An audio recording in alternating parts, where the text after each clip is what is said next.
Hi guys, how's it going? My name is Evan, and I am one of your mods from Littleroot Lessons. And this is this is week 5 of the LML Littleroot Multi Battle League. Yeah, it's still saying week 4, so I'm gonna change that real quick. Then, so this is our weekly recap, and same as last week, I have the members of Las Vegas Primarinas here behind the mic with me. So please say hi, KS and Pokert. While I change the week. Yo, Hello, nice to be here again. yeah. Nice. This week we have 7 matches to cover, and some matches are messy, whereas some matches are, I feel like very well played, and then it sort of shows how much people learn through all these weeks of multi battles and how they adapt. Yeah, and so these matches have been pretty good. But on the flip side, there have been some very polar matches with like very clear mistakes from some teams. So we are going to cover all of them, so you guys can get the scoop of everything that happened for this week 5. Ah, damn it! Why does the header say week 6?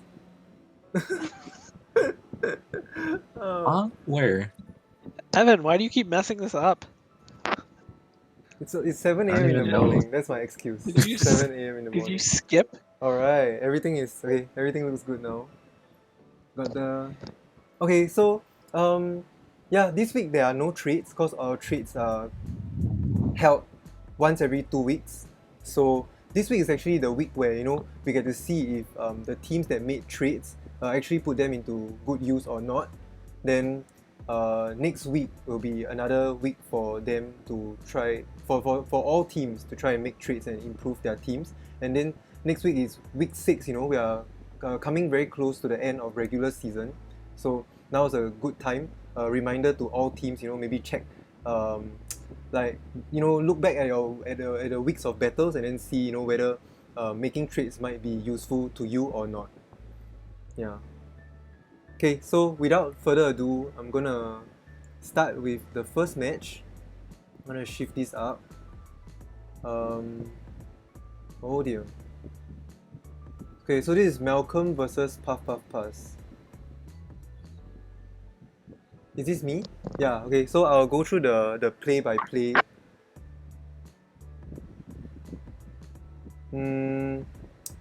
What's the summary of this match? Oh, okay, this is a very fast match. If you can see, in Puff Puff Pass player 1 slot, there's a Porygon Z, and then player 2 slot, there's a Fungus. It's very obvious what they're going to do. So, let me give you the quick rundown. So,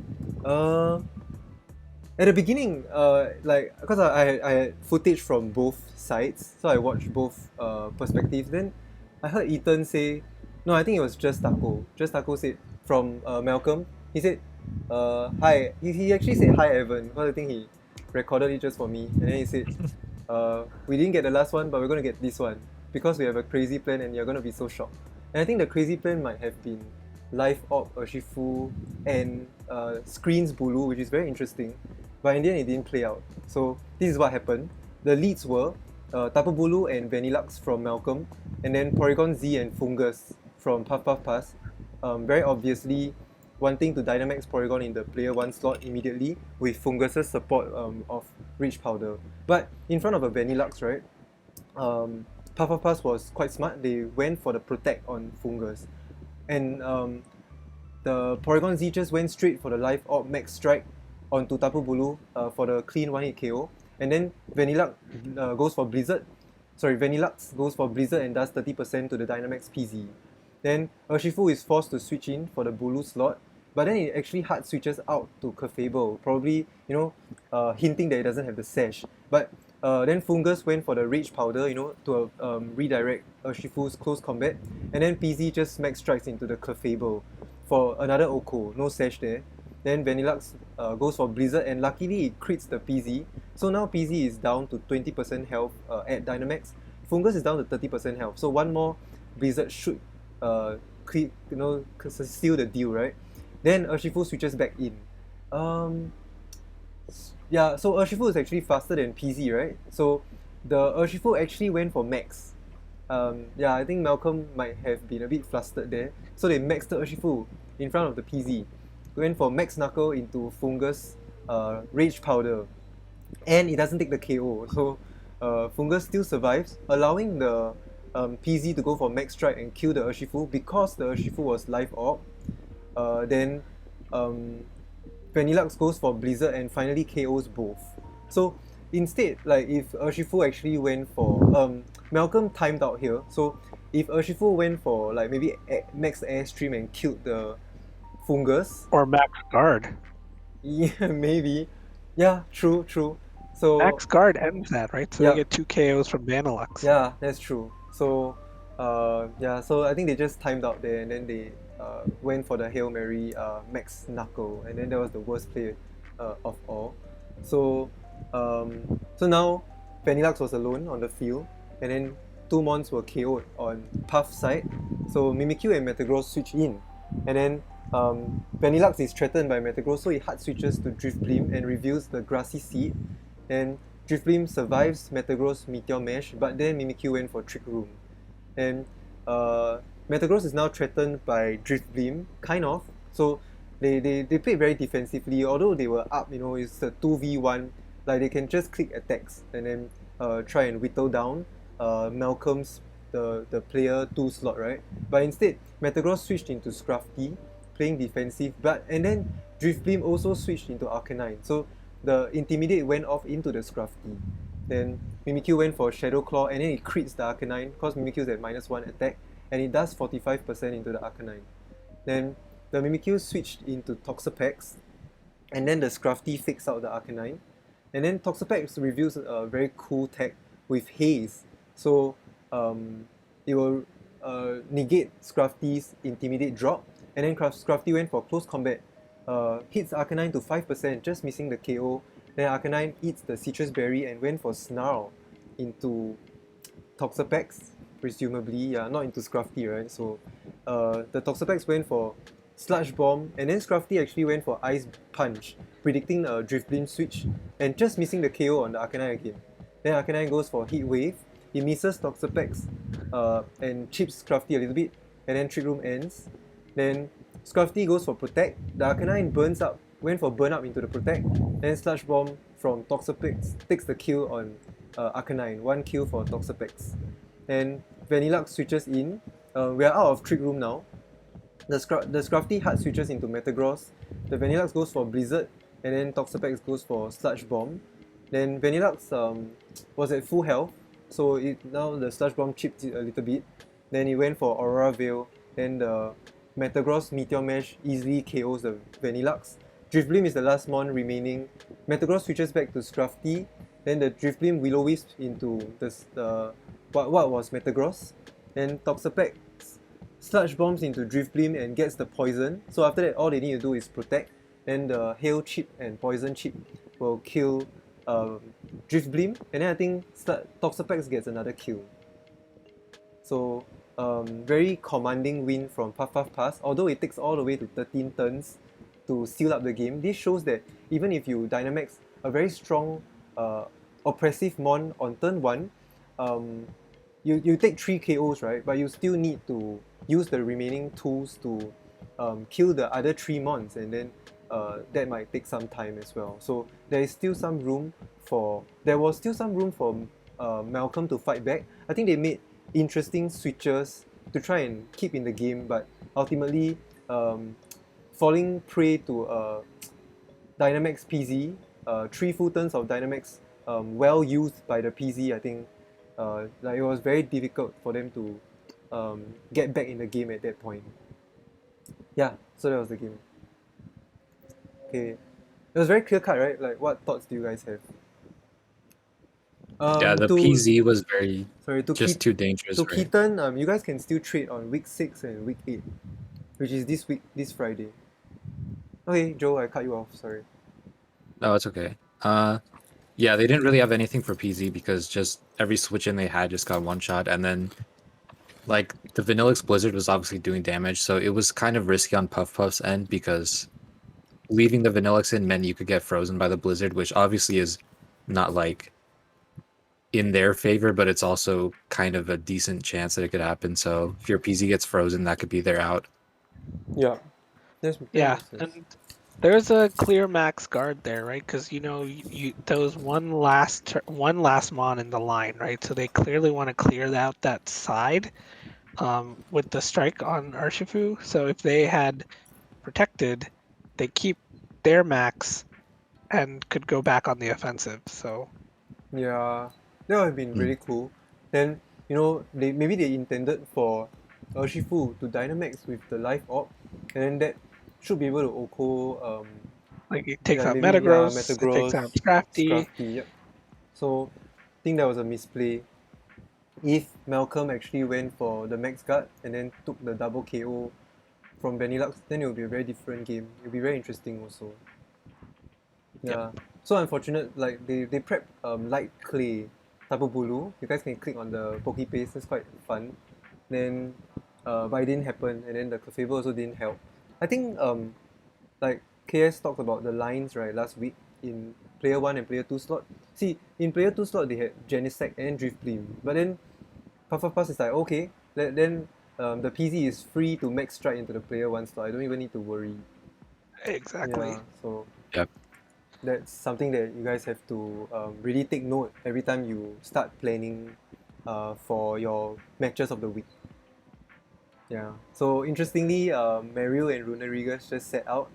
This week they went for the PZ mode. That's interesting. It's not, that we haven't seen it in the last 4 weeks.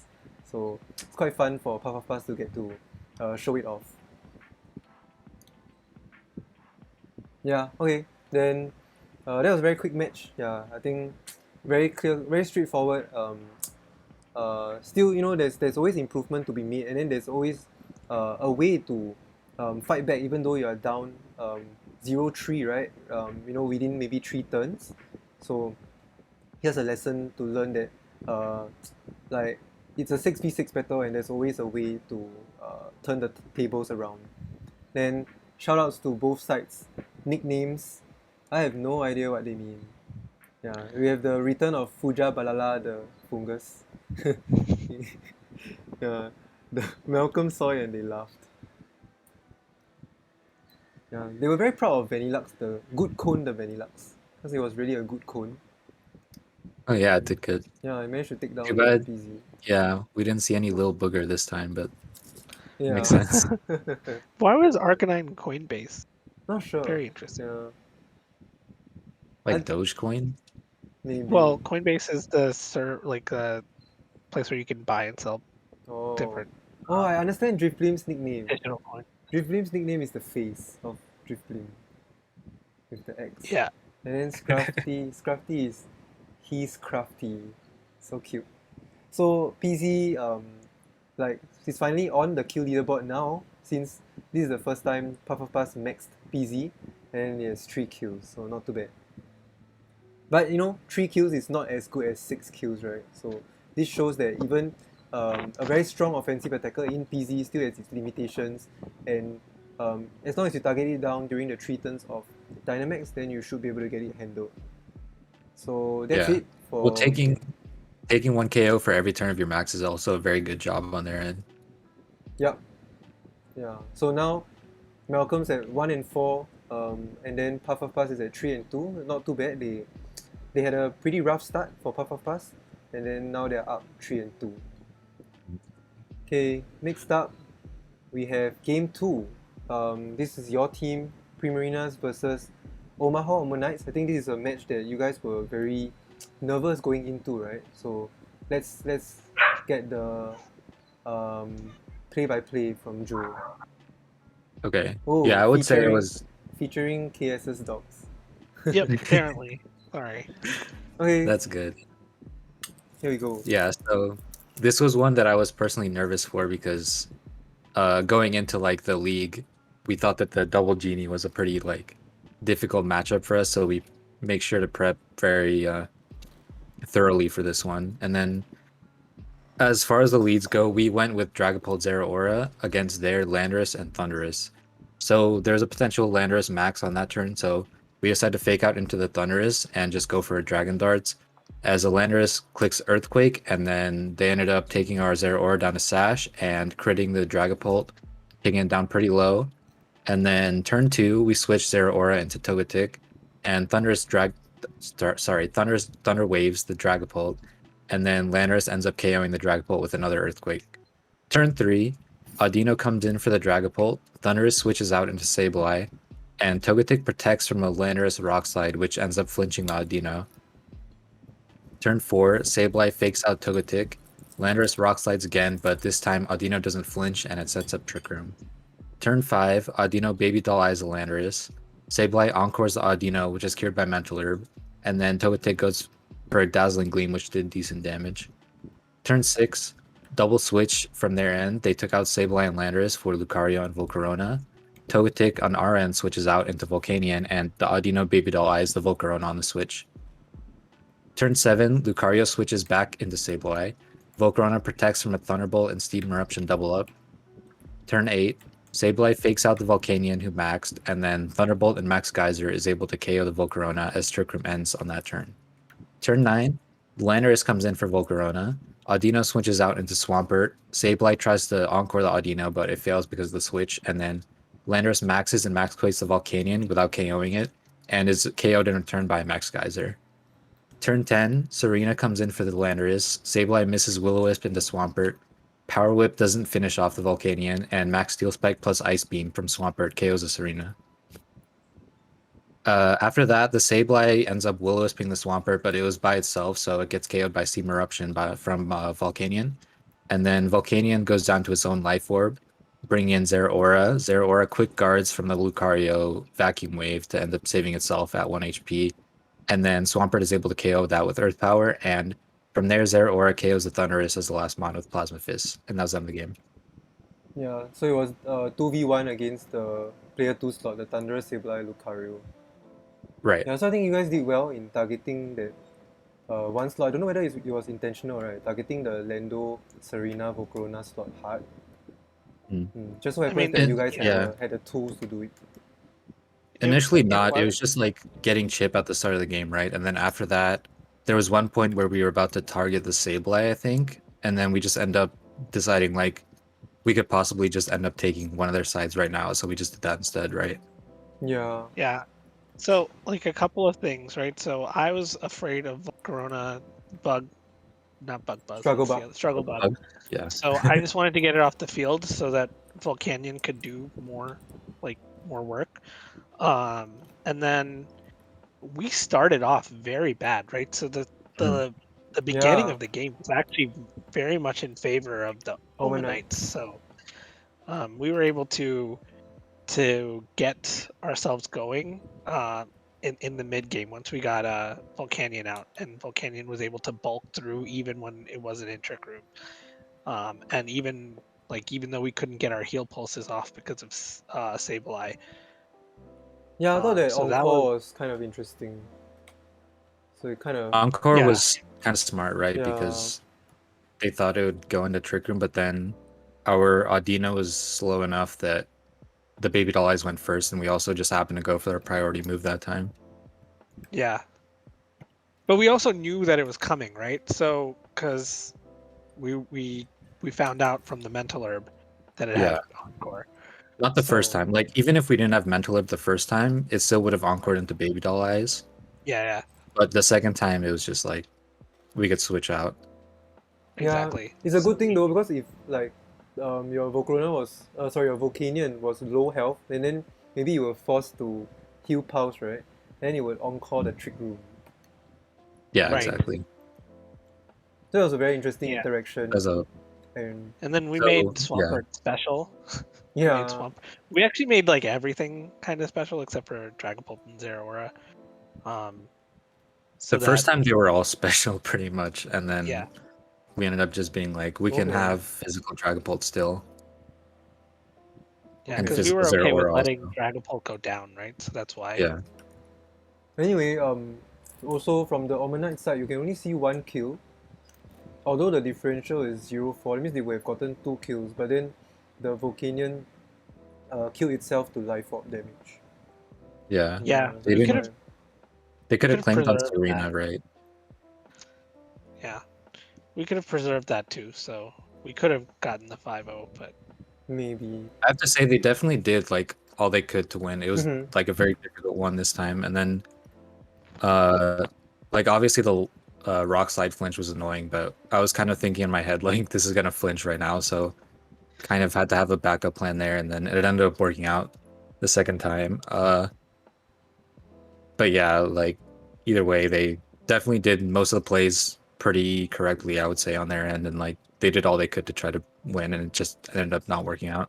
Yeah, I thought the prep from Omanytes was good in general. I think maybe they just fell short, like they didn't really know, they didn't have the calcs of Landerers into Volcanion, so they were like they were maybe they were sort of confident that the Max Quick would KO the Volcanion, but they didn't expect Volcanion to have so much bulk. Because Landerers by itself is actually pretty powerful. yeah, I just Yeah. think, and see, they've always run Lum on Landorus, so we didn't even bother with, like No, like calking for life Wisp orb. and stuff. Yeah, Yeah. or like running Wisp on Dragapult or things like that. We did have Wisp, 'Cause- Hmm. though, but 'cause- that was why we yeah, didn't go for it the first time. yeah. It's like we had that option, right? Turn one, but we knew it was um Lum because that's what they always run. So Yeah, that's based on past information, I guess. Yeah, I think this is something that Omanytes might have to try and adapt to, like, because our league has mostly open information, so having different items or different move sets, maybe even like something like special or physical, might catch your opponents off guard. Yeah, we will see this special physical split later in a few games. Quite interesting. yeah. So, I Then mean, we just happen to be very lucky that we can run special Dragapult, special Swampert, special Zeraora, physical Volcanion. We can switch it up like every week. So that's yeah, I think that shows the mark of a pretty good draft. In the in the sense that you can be quite unpredictable, even though your mons seem to be like, mostly standard. Like the Dragapult, is people always see in the meta as physical, but then a special Dragapult can always be useful. Yeah, that's incredible team building. I think, Oh, man, thank you. they like the Landers could have really done more. Like if it's life orb, like if the Sableye had something like Leer, man, then they would have gotten you guys. yeah, they could have done, but see, based on what they had, I don't think they made a single misplay, right? They didn't make a mistake. Yeah, they just fell short in terms of damage output. Yeah. Yep. Okay, so that was the match. Man, Omanytes had, a pretty nice run, with 2 wins in a row. But then, in first 2 weeks, then I think, last 3 weeks they just fell short. Like, Solrock beat them like by catching them off guard with the bullet punch, Grim Snarl thing, and yeah, like it's been pretty tough for the Omanytes for the past 3 weeks. But you guys still have 3 more weeks, so um, definitely there's still room to buck up. If you guys win the next 3 weeks, then high chance you guys will get into playoffs. Yeah, and then Primarinas are now also 5-0, so really good job to you guys. Thank you. Okay, I think so yeah, the Omanytes prep was really good, and then they've been doing pretty good in general. It's just that like the 3 losses, they just didn't quite get yeah, their plan to come off like fully as they wanted to, and but still they're doing well and they're playing well in general, I would say. So oh I could one definitely see them being yeah. top 4. One last shout out. You see, they even brought the Barraskewda, the one that they traded, into team preview. So that's quite interesting because you guys might have to worry about the fast I was rain mode. scared. Yeah. So I not was too scared bad. of Barraskewda, and also, not just rain, right? Propeller tail, um, Oh, to getting around ignore Togetic. Togetic. Yeah. Yeah. Yeah. So that was scary, especially with like close combat into Adino potentially getting around Togetic. That was scary. Um, and then obviously Pelipper bringing the rain is scary, and Mm-hmm. that also forced us to put a lot of speed investment into Dragapult and True. Zeraora. Yeah. So Okay. Last thing. Like I don't understand these nicknames. And this was Joe's idea. I think it's some Mario game, right? It's from Mario Sunshine. Oh, it sounds very Omaha Omanytes. I see. Just the logo reminded me of that. Okay. Okay, so here we go. Now we are at game 3. This is between Martin Solrock and the last buffet, and this was quite interesting because both sides streamed, and I was able to set up a multi-twitch to see both sides' point of view. Apparently, Martin Solrock said that they were trying to go YOLO this week, so I'm not sure like whether they even put in any effort in prepping, and they were very proud to bring all their mons nicknamed Shackle, and like if you have a team full of Shackle, it's gonna be very messy, and I think that's really what happened in the game. Like the game just sort of went very weirdly. I think mainly because both sides. I guess it's just the last buffet because they prepped this one specific move that introduced a lot of variance into the game. So it was very strange. So let me give you guys the play by play. I'm gonna skip to game 3. So the leads are Spectre and Hitmonlee. I think that's a very good lead on a few counts because Spectre does help the Hitmonlee boost Hitmonlee's damage output with max Phantasm, right, to lower the defense. Then Hitmonlee's close combat is always going to do a lot. I think Martin Solrock's Hitmonlee prep has been on point because I used Hitmonlee last season and I didn't use Hitmonlee in the few ways that they used it. Then the last buffet led with Solgaleo Lopunny. We saw this lead before from them. So going for like Brutal Swing to proc Solgaleo's policy, possibly, and then Lopunny also has Fake Out Pressure. But if I'm a Solgaleo team and I see a Spectre, I wouldn't lead Solgaleo in front of Spectre. So I think that's one, sort of slip up on last buffet's end. So turn 1, the Solgaleo had a choice to switch into either like Insane or Obstagoon, possibly, right? But they went for Protect. Like, why they went for Protect is because they intended for the Lopunny to just go for the turn 1 Teeter Dance. Teeter Dance is a move that affects everyone on the field except the user and confuses them for like 100% chance to confuse them. So straight off the bat, they were going for variance already and rolling the dice. So we're not off to a very good start. Then notably, Spectre is life op, and the max Phantasm actually does 60% to Solgaleo through Protect, meaning that if Solgaleo maxed, the Hitmonlee's Helping Hand life op max Phantasm will always kill Dynamax Solgaleo. Then Phantasm also notably burns the Solgaleo's weakness policy. So if Solgaleo switches out, then the weakness policy is useless. Then turn 2, the Lopunny hard switches into Suicune. That's because it did its job right, just Teeter Dance and get the toot out of there. Then Spectre doesn't get confused, gets the max Phantasm into Solgaleo for the easy kill, gets the +1. Then it puts Suicune at a -1 defense. Hitmonlee avoids confusion and gets a close combat onto Suicune. Very, so much juicy damage. Then Suicune survives, eats the citrus berry. Then Hitmonlee interestingly reveals White Herb, resetting the stat drops and at the same time giving itself an unburdened boost. Very, very cool text. Galvantula switches in for Solgaleo, because Solgaleo died, right? Then Hitmonlee, it must have went for Helping Hand or something. Then it gets hit with Confusion, and it took a lot of damage because it's max attack, I think. Then Galvantula went for Scarf Electro Web. Spectre hits itself in Confusion, and notably, after the Electro Web, Spectre is still faster than Suicune. So very strange prep from Buffet's end, but they were lucky to get this double Confusion on this turn, and then Suicune went for Snarl, lowering the Spectre back to neutral. The Galvantula is the fastest again, goes for Electro Web, and then Hitmonlee could move next and it still get the Confusion, so RIP. Then it takes itself down to red health, I think 5%. Then the Suicune went for Scout into the Spectre and it also brings it down to red. So they barely miss 2 KOs. Spectre doesn't get the Confusion, and then it goes for Shadow Ball into Galvantula for the clean KO, gets itself back to +1 special attack again. Then the last mon on the Galvantula side that is left is Insane against the world. So Insane threatens the Fake Out, therefore Solrock double switch. They switch into Grimmsnarl and the Spectre switch into Licky Licky, trying to preserve their numbers because they are still up 6 mons. Incineroar went for Fake Out onto Grimmsnarl, and then it crits the Grimmsnarl for good damage. There's a lot of hacks in this game. Then Suicune goes for Scout into the Licky Licky and gets a lucky burn. So Licky Licky is physical for the Solrocks, and it didn't do much damage in the game, although it stayed on the field for very long. Then turn 6 and 7, Grimmsnarl goes for Reflect followed by Light Screen. And then Suicune goes for Tailwind, which is a bit unnecessary. And then all they know is they need to, they need to target the Grim slot as much as possible, right? Because Grim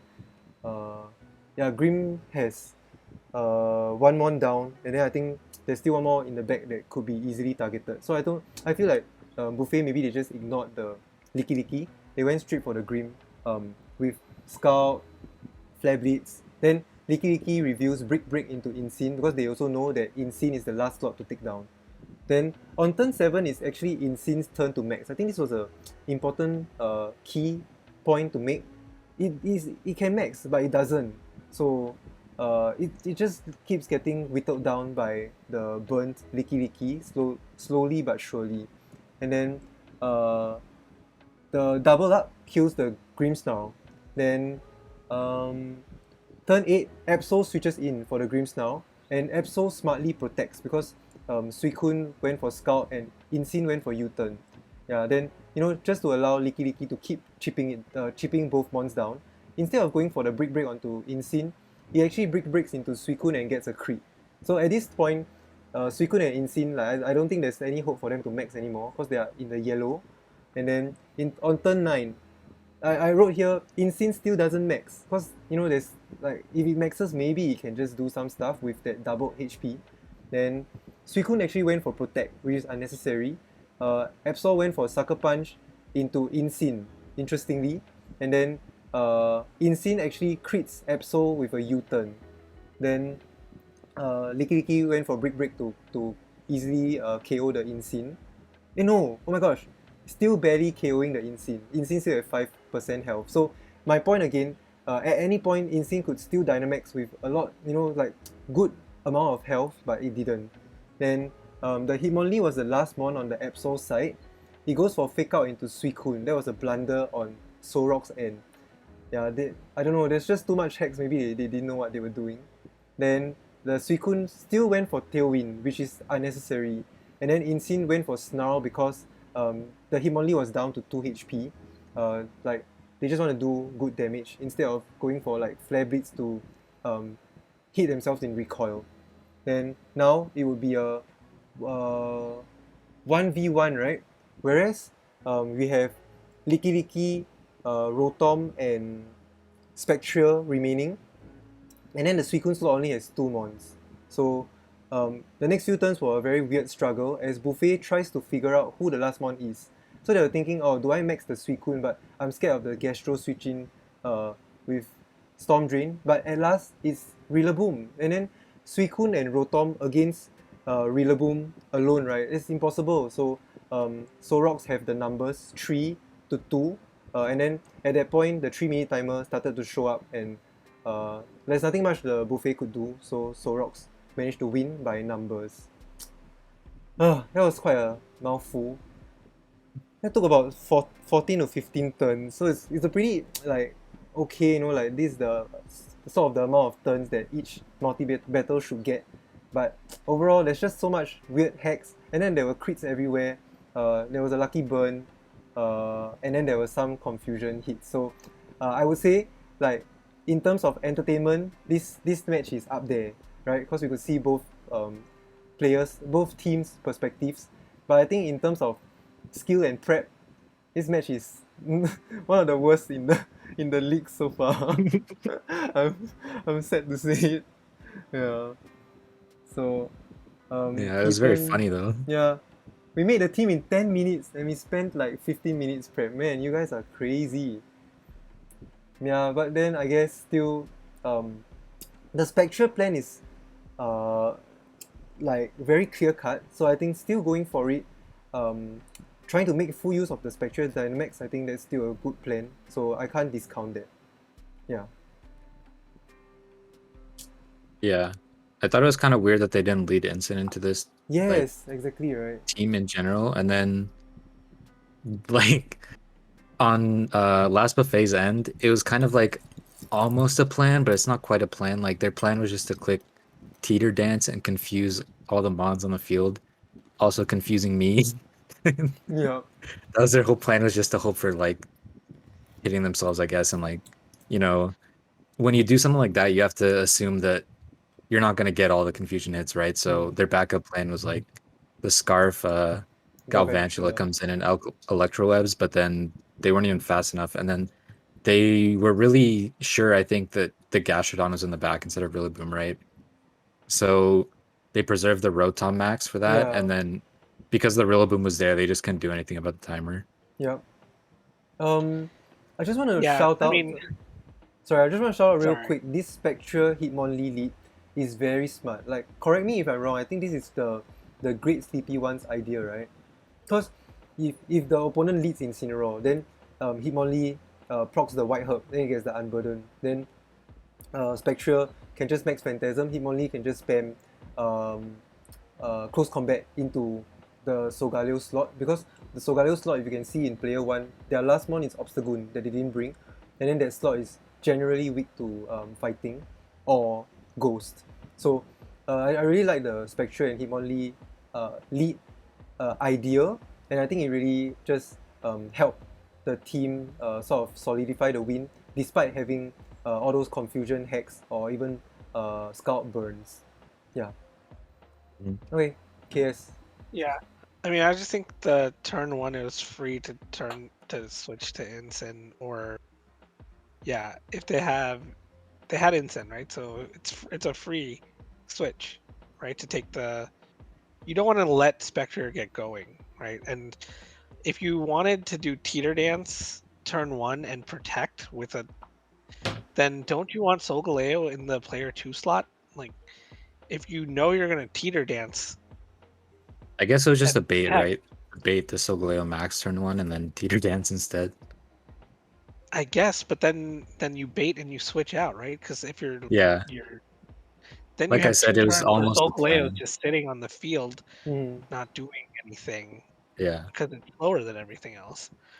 So Yeah, I feel I don't like know. in another reality, like if they switched out the Solgaleo, then they would have a lot of room to play with, because they would have burned Spectre's Dynamax and then bring in Solgaleo fresh with still the policy Exactly. intact. Yeah, and even Exactly. maybe the opportunity to Dynamax if they manage to get it switched in time. So this is something Right. that really the last buffet needs to sort of come to grasp, and this is already week 5, so like I yeah, you just need a lot of experience in this. I think by this time I think everyone should have a good grasp on how multi battles work and the very important concept of alternating dynamics.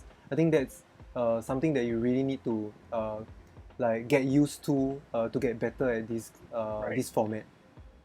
So another thing, though, right? Another thing is that was their only max option. If you look at it, they did not want to max. The Oh, rest of the game, they just didn't want to max. They didn't want to max Incineroar when they could. yeah, They didn't want to max Suicune.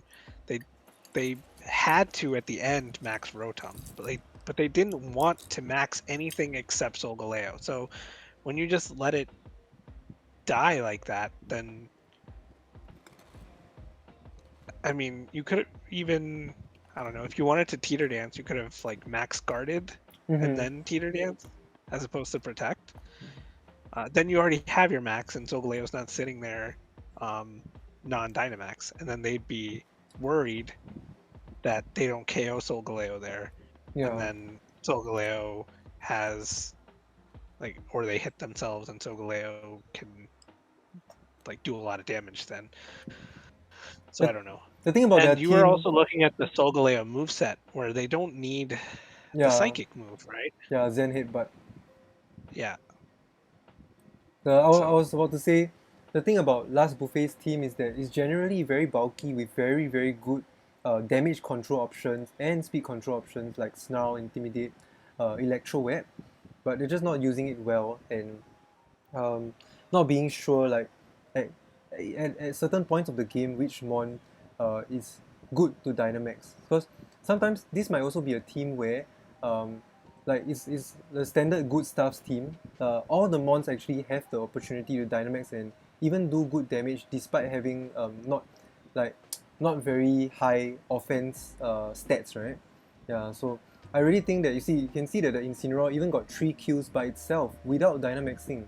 Then you can see like Incineroar 3 kills, Rotom 0 kills, but it's at the Dynamax section. So very questionable. I feel like at any point, like I was saying, the Incin should have Dynamax and then like try to take Right. control of the game and make full It's use also of the taking- Dynamax turns. Yeah. Yeah, it's also taking Flare Blitz recoil when it doesn't have to, right? That's the only reason why it even got KO'd, is it took so much damage to itself. Mm. So if it had maxed, they would have gotten a couple more KOs. It might have been able to KO like 4 mons instead of 3. True. And that's the difference in the game, right? That's the difference between 3-2 Yeah. and winning. Yeah. They were so close. They came so close. I think this is one of the closest games for the last buffet. And it also had like a really good matchup against Spectre and Rillaboom on that side, right? Mm. And Grimmsnarl and Absol. Right. Yeah. So it actually just had a really good matchup in general. So if they had maxed it, like the only thing that they would have been afraid of is Gastro, but you take your chances. They did bring the Rotom for the Gastro also. They kept in the back the whole time. Yeah. Then maybe talking about like the Appleton and the Conkeldurr. Yeah, I mean. Yeah, I was thinking about it. I think if they bring Conkeldurr, it's at least more scary than probably Starmie was. Yeah. So still some room of improvement here. Yeah, although we are halfway through the league. I think the last buffet, just try your best. The next few matches, go and have fun. Try and explore your team to its potential and learn more about multi-battles. Then on the flip side, to Martin Solrock, also congratulations to getting the 5-0 coming to week 5, right? Going undefeated as well in the Rose group. So the Rose group currently has 2 undefeated teams. The last buffet have some fun. Boy, it happens. Yeah, like Martin Solrock's team, like they just don't seem to have much synergy together, right? But then I feel like the prep on the Hitmonlee has been really, really good. Using it as a good support mon, sometimes as an offensive mon. In general, I think there's something that I really have to give credit for on Solrock's side. Yeah, definitely. The shoutouts to the nicknames, Shackle. I'm not sure what you guys are doing, but then funny thing is in this week 5, you guys weren't the first team to do this. So I think it's the next match. Look at this. Which one's the Duck Duck Goose one? This one. This is Pokepals? Yeah, Pokepals. Pokepals show up this week with Duck Duck Goose even before Martin Solrock brought their army of Shackles. I thought this was so cool. I like these nicknames from Pokepals. And I think this is a match whereby we see sort of very dominant gameplay from Pokepals, and although there was a little bit of luck involved. So, okay, Joe, you have the play-by-play, right? Sure. Did you want to give the shout out before? What shout out? Oh, yeah, you can see the Dynamax section. Somehow, Pokepals managed to win the match with a 4-0 differential without Dynamaxing. So that's very impressive. Although this is not the first time a team won a game without Dynamaxing, but still something to note there. Maybe the threat level of Pokepals is gonna rise up. Yeah. The other shout out that you wrote down is both teams had matching uniforms, so it was pretty cool to see on the field. Oh yeah, that one. It was very cool to see, like the Texas Tyrunts, they sent out their mons. Both were wearing the same uniform. Then Pokepals also. Pokepals is the team with the matching trainer cards. Yeah. I think Pokepals has been doing it from the start, which is cool. Anyway, let's just go into the game. Yep. So Texas Tyrunts, they lead with Bronzong and Omastar against the Pokepals, the Whimsicott, and the Heliolisk. Turn 1, the Omastar protects from a Whimsicott Energy Ball, and then Heliolisk goes for Dark Pulse into Bronzong and ends up flinching it. And then turn 2, Omastar switches into the Charjabug. Whimsicott crits an Energy Ball, and a Heliolisk Dark Pulse again is able to KO the Bronzong. Rip. Turn 3, yeah, very rip. Turn 3, Magearna comes in for the Bronzong. Whimsicott Tailwinds and Heliolisk Eerie Impulses the Magearna who maxed. And then Steel Spike is still able to KO the Whimsicott, which wasn't Sash. And Charjabug Electrowebs the Heliolisk. Turn 4, the Heliolisk Eerie Impulses the Magearna again. And then Starfall doesn't end up KOing the Heliolisk back. Torkoal came in, by the way. Torkoal burning Jealous Seed. And it didn't do much to the Magearna because of Akaberry, but it crits the Charjabug and does quite a bit of damage. But then Charjabug lives and sets up Light Screen. Turn 5, Heliolisk Eerie Impulses the Magearna yet again. Gets KO'd by Starfall. Eruption from Torkoal KOs the Charjabug and does a lot of damage in Magearna.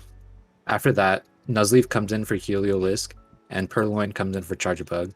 Purloin and Magearna both protect from Fake Out into Purloin and an Eruption. Magearna switches into Seismitoad. Purloin Rain Dances. Nuzleaf goes for a Leaf Blade into Purloin without KOing it. And then they end up running Eject button on Purloin, so that gets switched into Omastar. Torkoal Eruption does very little into both Seismitoad and Omastar. After that, the Torkoal switches into Jellicent, and Seismitoad scalds for Chip into Nuzleaf, and Leaf Blade ends up KOing the Omastar. Turn 9, Purloin switches in for Omastar. Purloin Rain Dances with no effect, predicting the Torkoal switch. And then Seismitoad scalds Nuzleaf again without KOing it, and Leaf Blade KOs Purloins, and Jellicent sets up Trick Room.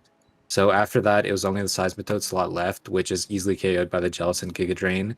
And then Magearna is last and gets KO'd by the Jellicent Scald in Rain after living a Shadow Ball from Magearna. Man, in the end, the rain helped Pokepals. But Yeah. that was way towards the end game.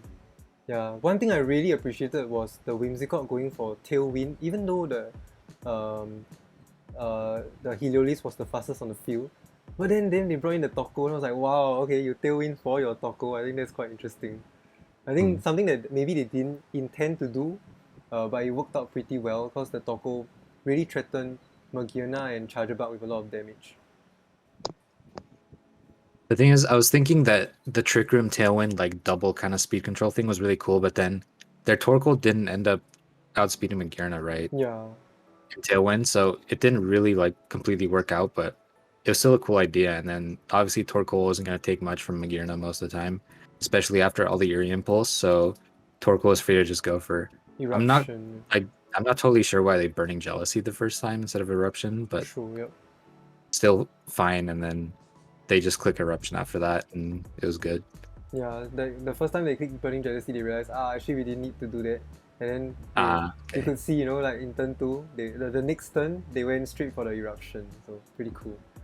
I think at that point, like, although the Magearna switches and the crit, though, like, really changed everything at the beginning. For sure. Yeah, Pokepals played well after the like first couple turns, but then obviously the Bronzong was trying to Trick Room and then didn't get to because of a flinch and a crit, so that was pretty unfortunate. Yeah. Yeah, and then also switching out Omastar Mm-hmm. turn 2, I thought, because they have to try and get rid of Bronzong, right? They can't rely on. So I thought that was free to stay, and they could actually max it there, and probably do a lot of damage. Oh, you're talking about Omastar? Yeah, because we saw what Omastar did to Volcanion. Yeah. But like, they were very Volcanion panicked though after was the this flinch. Very panicked. Yeah. And then obviously like if Whimsicott just energy balls that thing, it's like you don't want to max it in front of that. So I get what they were going for.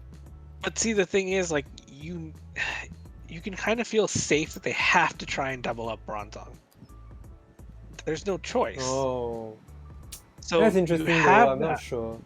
Yeah, I wouldn't want to max Omastar there. Because you're going to live one energy ball from Whimsicott anyway.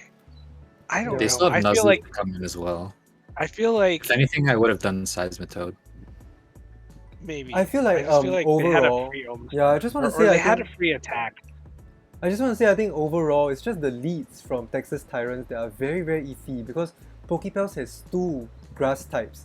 Then leading an Omastar straight into a possible grass type lead, that's not good. And especially leading the Omastar in the player 2 slot. That's why it feels like Pokepels are okay with targeting the player 2 slot with just Energy Ball because they know the player 2 slot cannot max. Then even if Bronzong were to set up Trick Room, that would be okay for them because they can easily switch in the Toko or the Jellicent to try and reverse Trick Room. So I think Pokepels are very comfortable. Yeah, very comfortable with like either mode that Texas Tyrants wants to go for. Then as long as they switch in the Toko at the correct time, I think they should be fine. And then this was what happened in the game. Right. I feel like Torn Tyrantrum could have been good. Togepi could have been good in this matchup too. Like going for Trick Room with the intent to max Magearna here, and then dealing with Torkoal in Trick Room from that seems like the only good thing if they had gotten it was they wouldn't have been able to get Eerie Impulse so many times. So maybe I don't know. Guard saying actually the Tailwind was meant for the Golurk that was behind the Heliolisk, but the Heliolisk just didn't go down, so they didn't need the Golurk after that. Then as for Trick Room, the Golurk, we all know that Magearna is actually not the slowest in Trick Room, so Magearna was the Golurk was built to be naturally slower than the Magearna, and they also had Toko, so they weren't too worried about Trick Room. So somehow maybe flinching the Bronzong, like maybe the Tyrants could have tried to adjust and do something different, try and go fast, but instead Tyrants just stuck with a very linear game plan of wanting to set Trick Room, and then I think that beat them in the butt. Then once again, I think I just want to try and reiterate that I think a turn 1 Trick Room, as we have seen in these 5 weeks of multi-battles already, I think a turn 1 Trick Room is not the best plan to go for. Especially when you're facing up against a team with Toko. Yeah, so I think Tyrants might have to try and revise their strategy. Maybe just go straight for like Purloin, Seismito, or Purloin or Omastar. I think that would be pretty cool. Yeah, it was also strange the way they like put their team together, like Bronzong, Magearna, Seismitoad all in the same slot. And then Tyrantrum was the last player 2 mon, right? Yes. So like leading Omastar, right, you already see that Purloin and Charjabug could be in the back, so it's very frail, and or like if Tyrantrum comes in, it's also going to take good damage from Energy Ball, so that was a pretty safe Energy Ball from their end. And then yeah, I like the Golurk Torkoal stuff. That was pretty smart because it could kind of function both in and out of Trick Room, or like with Tailwind or without Tailwind, So definitely the flinch was unlucky on the Tyrants end because clearly they had a Trick Room game plan with like Akaberry, but then it would have just played out differently, so definitely doesn't mean that Tyrants would win or anything. It's just a different game after that. Yeah. Yeah. Also, the way this team is set up, it just feels like Magearna and your opponent's prepping hard for it. So yeah, against 2 grass types plus the Torkoal with potential Solar Beam, this is quite a tough matchup with a double like 4x grass week. It seems like. True. And then like they can't even really outspeed in rain because of the sun mode. Yeah, they could probably benefit from a few trades if they wanted to. Oh, that's true. Yeah, Tyrants. Yeah, I could agree with that. If you guys are listening, like Omastar and Seismito are sort of redundant, right? There's some redundancy there, so maybe having some good trades might be useful for you guys. So you either have to take away Patrick or the size matters. Yeah, so maybe size won't matter as much now. Oh yeah, God. What does this Duck Goose mean? Why do you guys nickname your mons Duck Goose? The game? While Guard's answering, like I just want to shout out that they totally didn't bring Latios and Darmanitan. Like wow, like powerful mons they just left behind, and then they went with all their B tiers, C tiers, Jellicent, Golurk to try and win the game. And I really think that like Nuzleaf has been popping off. Oh, it's a kids game. Okay, cool. Yeah, I think really the Nuzleaf was a very good pickup from the Pokepels end. I think maybe they just couldn't get Shift 3. I think Shift 3 was B tier, so they went for Nuzleaf C tier, and then Nuzleaf with the Eviolite has been doing a lot of work for the Pokepals. Oh yeah, we know about this game. But I was, Oh, the goose was the max. oh, the goose was the max option. Okay. Oh, cool. That's so cute. There's no goose this time. It was duck. The goose didn't even come. Yeah. Okay. Any other points from you guys? I don't think so. I think we went over everything. Yeah. Like the game was pretty. Despite that first two turns of sort of hacks, but in the end everything was still quite well played, right? Like both sides were trying to get their weather control. Then Pokepals were willing to let go of the Torkoal because they know that Jellicent's in the back. So I think that's a pretty good adjustment in the middle of the game. Yeah. Oh, hi Kaizen. Good morning. Good morning. I've been awake for 1 hour plus already. Yeah, so congrats to Pokepals. You guys are really striving very hard. I think it was a very shaky start, and now you are 3-2. So keep working hard. I think you guys have a very high chance to make playoffs within the Rose group. Yeah, and then Tyrunts, unfortunately, you guys drafted such a powerful U tier Morgana, and then through these 5 weeks, we learned that Morgana might not be the most broken mon out there, even in a multi-battle format. So I think maybe make some good trades. I think there's still some room for improvement. Maybe try and tie up the score 4-4. I think there might be a chance you guys make playoffs. Depending on how the other players do. Hey, I can see that KS disappeared. Yeah, his internet's been bad lately, right? Okay, let's go on to... Good job, Pokepals. They're playing very well. They played this game really well, and then recently they've been doing well. And then Tyrunts, I will also say, like, improved from a pretty rough start at the start of the league. So just need a little bit more to get some wins, but then they still have a couple weeks left, so hopefully they can do it. Yeah, 3 more weeks. I was thinking maybe try and tie up the score. That would be interesting. Yeah. Yeah, good job, God. Let's go. Good job. Pokepals. Okay, so that's all for... Okay, sorry, I cut you off. Sorry, I mean, our first game against Pokepals was actually pretty close, if I can remember, as far as differential goes. So, like, they still did well there, and then they're doing very well in this game. Yeah, I think overall, Pokepals have been prepping very good. And then, I can see that this Whimsicott Heliolisk lead was well thought through. I think there were a lot of options they could go for. So, it all comes down to the prep. As compared to like Tyrunts, Bronzong or Mastar lead, it just brings me so many questions. Yeah, I agree. Yeah. So, okay, so that's it for the Rose group. Congratulations to Puff Pass, Primarinas, Solrocks, and Pokepals for your wins this week. And then Primarinas and Solrocks are both 5-0, very high up in the leaderboard. Someone is gonna get a loss soon. It's gonna be this week, right? I think. Wait. Yeah. Yeah. Spoiler alert. Okay, so that's it for the Rose group. Let's jump over to the Peony group. And first match is STARBOYS versus Shellder. I think this was a very good match. There was a lot of back and forth. You don't know who's winning all the way to the end. Then this is another kind of crazy one to watch. Yeah, well prepped and well fought on both sides. Yeah. Am I covering this? Yeah, you are. Okay, let me scroll. Okay, so let's go with the play-by-play. As you can see, it's a match that went all the way down to 3-1, so it definitely went to timer. The leads were Togekiss and Claydol. Like, you never really see this lead before, and you don't really know what Claydol can do. Very, very cool. Versus Articuno and Oranguru. Also a lead that, you wouldn't expect. And somehow both sides brought very, very interesting techs, very interesting moves, and overall, like, it kind of helped their own team in the game, and it's very interesting to watch. So, turn 1, Claydol and Togekiss, they are both weak to ice. So, Articuno just went straight for the Blind Blizzard.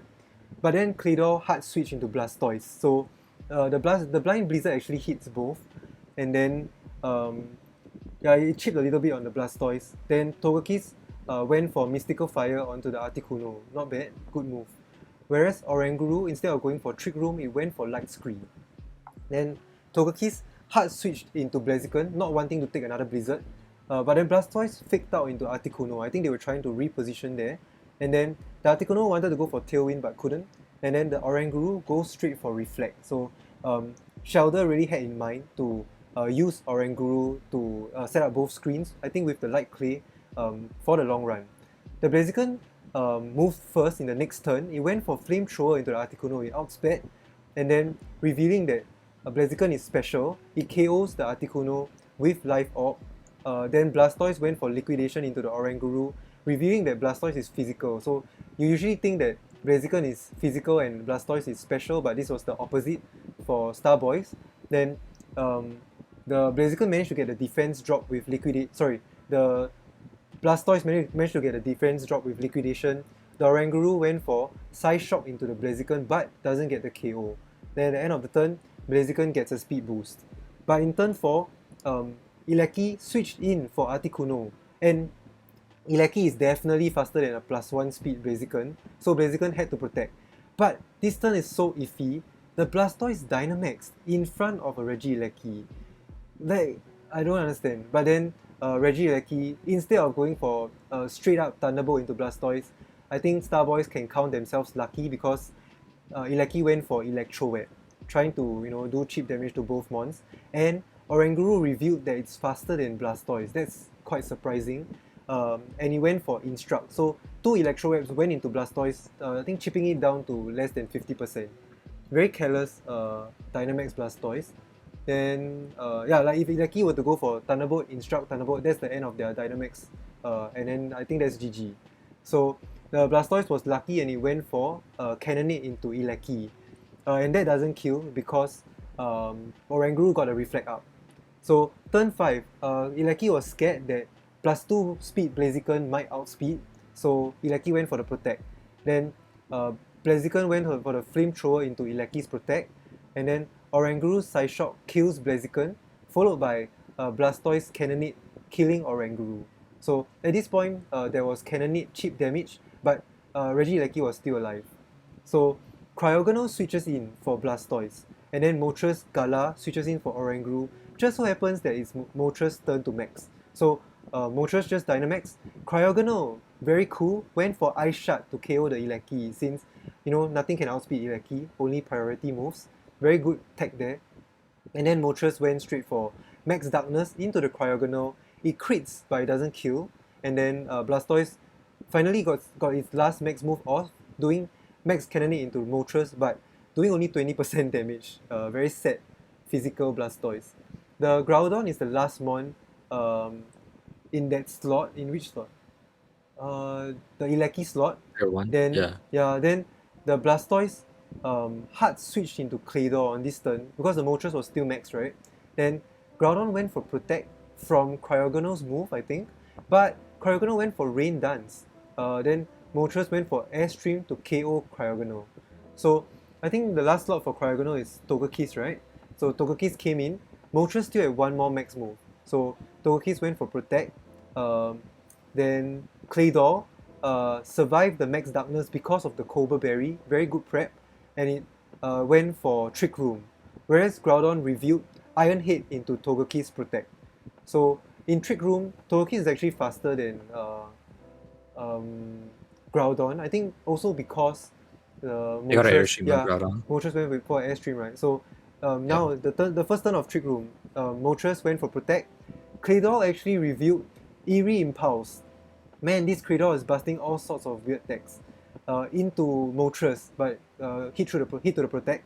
Then Togekiss went for Serene Grace Air Slash into Groudon, gets the flinch. And then Groudon goes just under 50% health and eats a Citrus Berry. So next turn of so this turn is a null turn for Shellder, right? The next turn, Moltres hard switch into Doublade, a very good switch. And then Claydol Eerie Impulse again, they had to control the Moltres. Then Togekiss went for Air Slash again and gets the flinch on Groudon again. Then but then I said that the screens are really helping Shellder out because these air slashes are not doing much into Groudon. So on turn 11, Groudon and Togekiss like maybe just read each other and then they went for Protect. It makes sense because Doublade went for Iron Head into the Togekiss Protect. Then Claydol, another fancy move, Scorching Sands into Doublade. Good idea, and like they got the burn, you know. So lucky for them.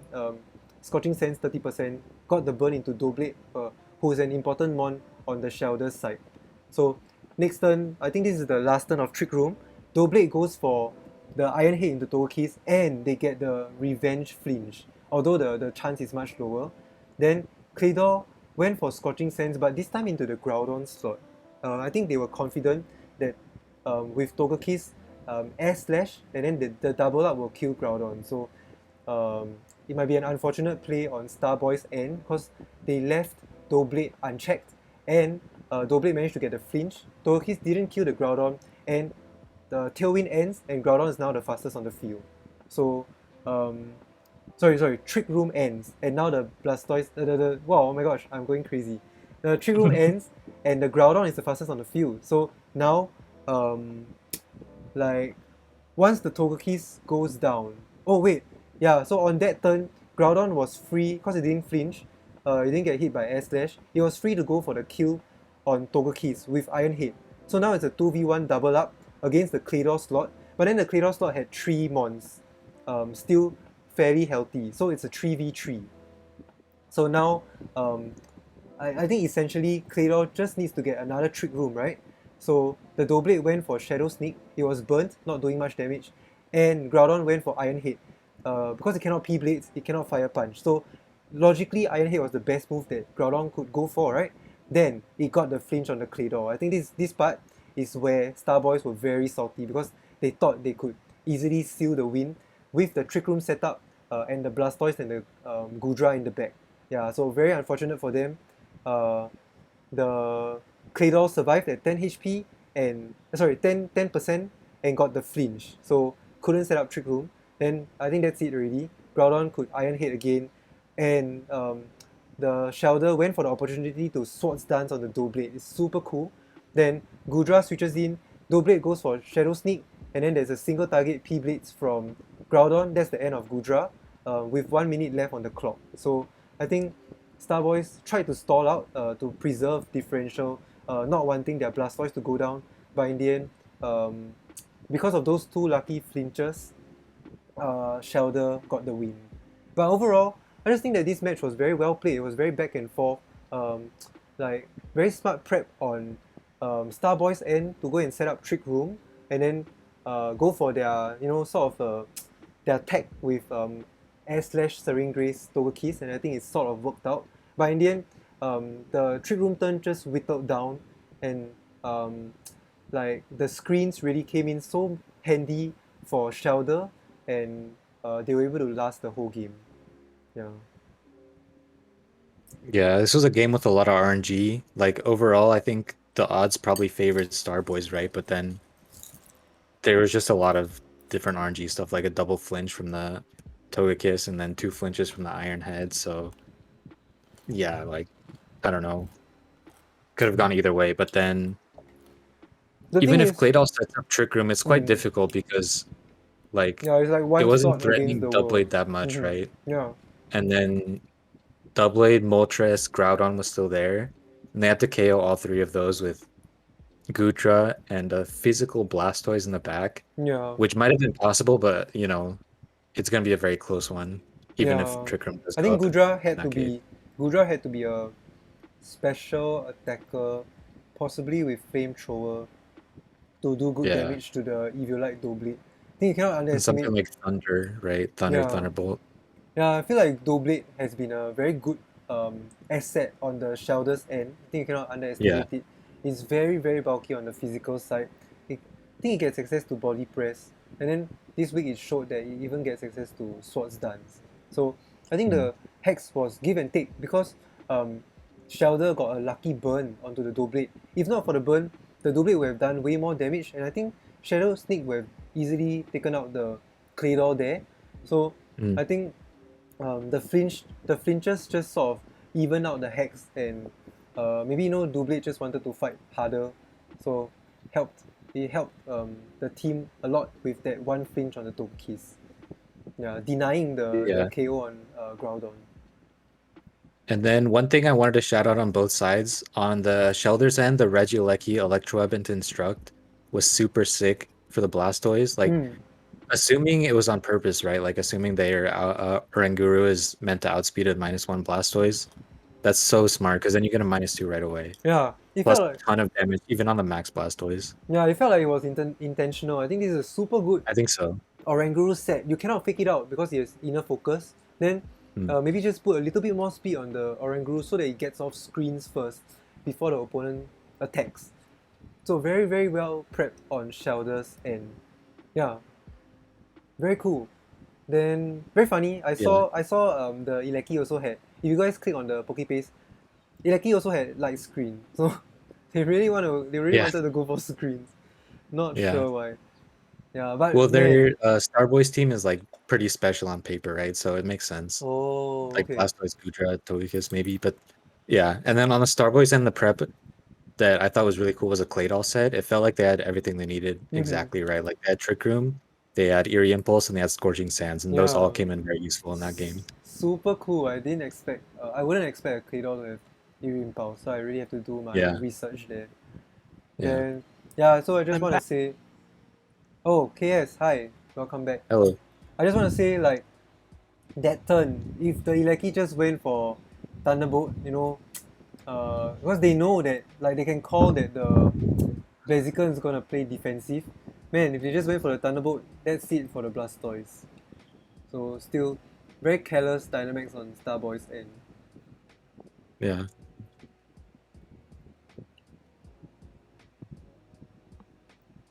Is this correct? Nice. Okay. So yeah, that's the first match from the Peony group.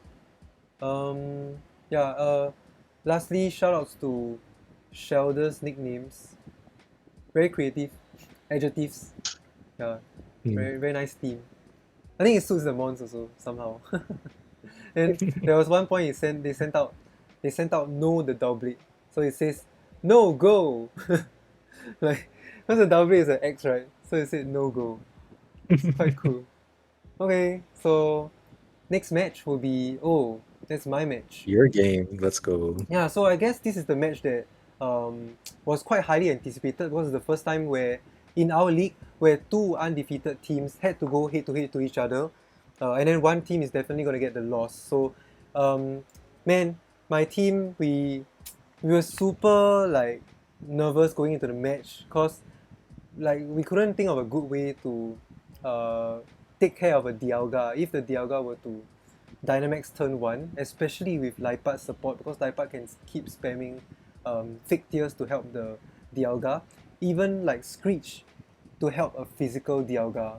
So we just tried our best. We just brought like very very bulky mons. We led with Zapdos to try and Eerie Impulse. So that was the most we could do. So one more thing to note is also this is the first time we are seeing Galarian Rapidazz use their freshly traded mons in Dialga and Liepard. So no more Zacian and no more Politoed. So this is a very different ballgame for us because if it's Zacian, we know that the Zacian won't Dynamax, and then like we can also control the field whereby the alternating Dynamax factor doesn't affect us much, and we can always try and take a KO on the Zacian as quick as possible. But now we have to face a Dialga that can Dynamax, that is like arguably bulkier than a Zacian with access to max Steel Spike and max Quick. So it was super daunting going into the match, and during the preparation we just thought that's it. I think let's lose this one and then try and bounce back for the next few.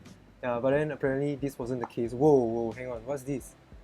We didn't win 5-0, right? It's 4-3. Yeah, that was a typo. I think this was the previous week's record. I didn't change it. So yeah, I'll just use my memory for what went on because Hakim and I did a post commentary. I think so it was super interesting.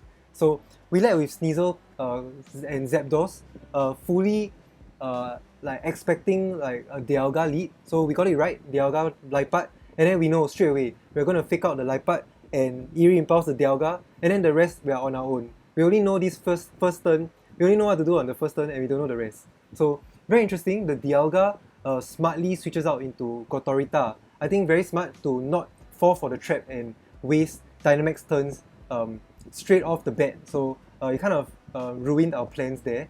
Then Kotorita, Liepard, both on the field, very defensive. So we just stayed in and Snarl and Hurricane. Then Kotorita went for the fake out onto Zapdos, and then Liepard went for the Yawn onto Zapdos.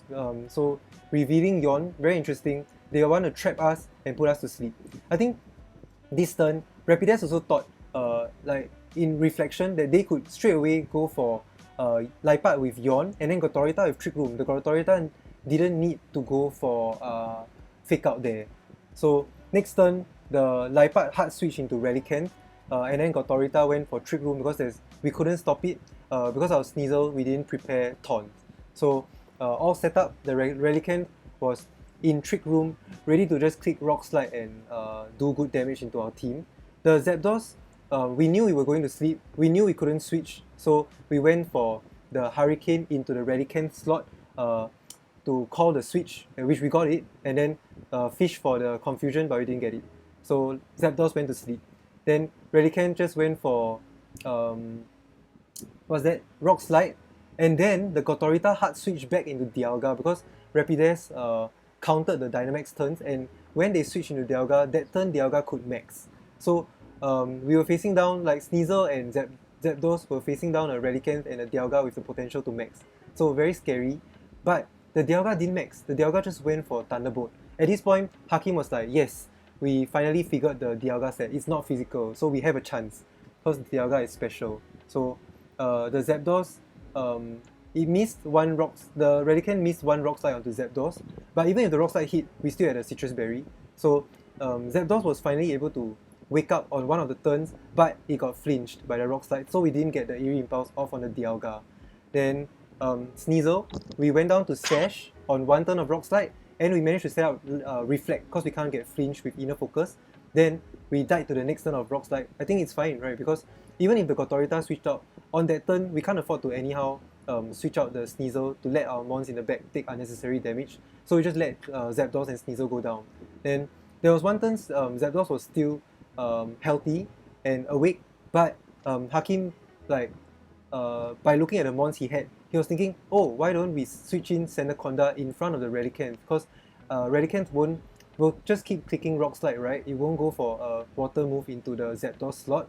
So we made the right call. We switched in Sandaconda just in time for Sandaconda to max. Then the Sneasel went down, so Credily came in on its place, and then Credily was able to set up one substitute, not before getting crit by Relicanth's Rock Slide. I still don't get it. How can a Rock Slide break Credily's sub? But it did, and it broke the sub, and we couldn't set up. We wanted to sub and go for Leech Seed. Yeah, and then notably we were behind Reflect as well. But we looked through the match and we think that this sub, the breaking of the sub was a huge blessing in disguise. That's because the Dialga hard switched into Kotorita, and on that turn Kotorita threatened the fake out, right? So Kotorita went for fake out, and Relicanth revealed Yawn into the Credily slot, which we promptly protected. So if the Credily still had the sub, right, then the Relicanth might Yawn into our Sandaconda, which is something that we didn't want. So the Rapidazz really respected the Credily, since we maxed Credily for 2 weeks already, and then it's our MVP. So they Yawn into the Credily's Protect. Then our Sandaconda was free to go for Max Quick to kill the Kotorita. Then just nice, Trick Room ended, and we went for Max Quick to kill the Relicanth. Then before we went for the Max Quick, Pheromosa switched in for the Kotorita that went down. Pheromosa went for close combat into our Credily that cannot protect because we protected the previous turn, and we were behind Reflect, and then it crit the close combat, and Credily just went down. It didn't do anything. It just set up a substitute. So very ripped to our Credily. It wasn't performing this week. Then our last mon was Dracovish. So we were in Sand and Dracovish had to come out in front of a Pheromosa with a +1 speed boost off of Beast Boost.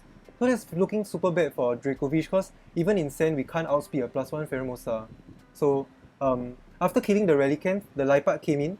So the Liepard threatened the fake out on Dracovish. So Rapidazz was contemplating, is this Dracovish going to be a choice item or does it have Protect? So they thought, let's not risk it, let's go for the fake out and close combat into the Dracovish. But we were lucky, I think we brought Protect, so we managed to protect and kill the Pheromosa. So now it's Dialga, once the Dialga slot against the world with Liepard and Shinotic in the back. The Shinotic could be a Ditto, we were not sure. So the 3-minute timer came up, and then Rapidazz hasn't Dynamax yet, and then we were looking at our mons, we are up 4-3, we have 4 mons remaining. So we knew that like we were trying to call the Dialga playing defensive, going for Protect, so we split our attacks. We went for Fishes Ran into the Liepard and and High Horsepower into the Dialga, because the Dialga on that turn it couldn't max. Yeah, so in the end the Dialga didn't Protect because it didn't have Protect. It went for Trick Room.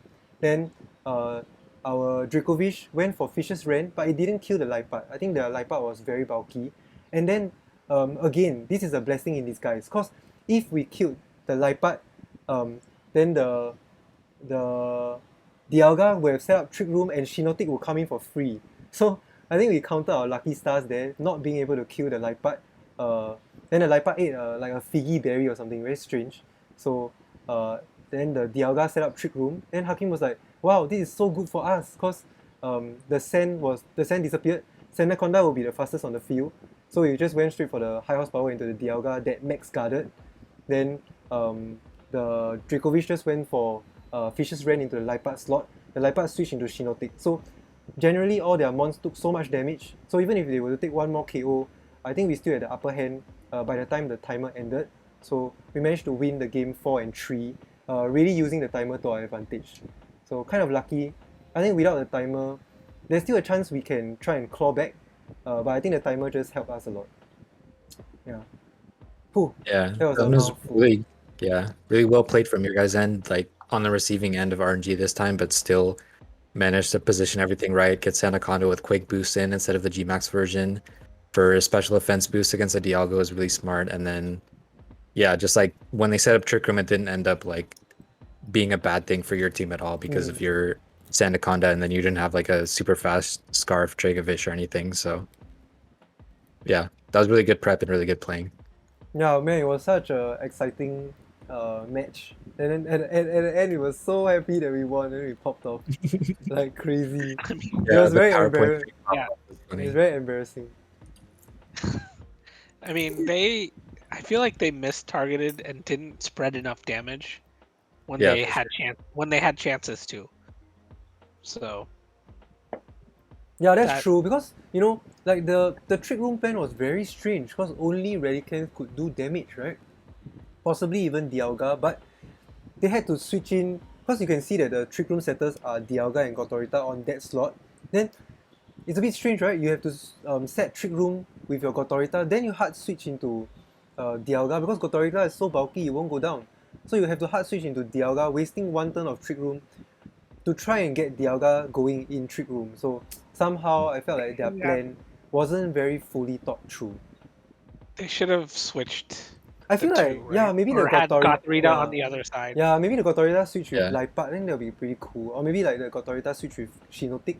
Ra- That'll be quite Maybe scary. Relicanth or maybe Oh. Shinotic. Yeah. Yeah, so Yeah, that makes sense. Um, I think the trapping thing with the sleep was really cool, right? Because they trap you in with Yawn. yes. They just didn't have anything where they could capitalize on like you guys having potential dead turns where you're just sleeping with the Zapdos or whatever. Like they had Liepard and Gothorita on the field and they just didn't do anything with it. Mhm. So, and you guys also did well to prevent them from ever getting a good max like timing off with the Dialga. Yep. They had to just do it at the end and only click max guard. So yeah, that was well done.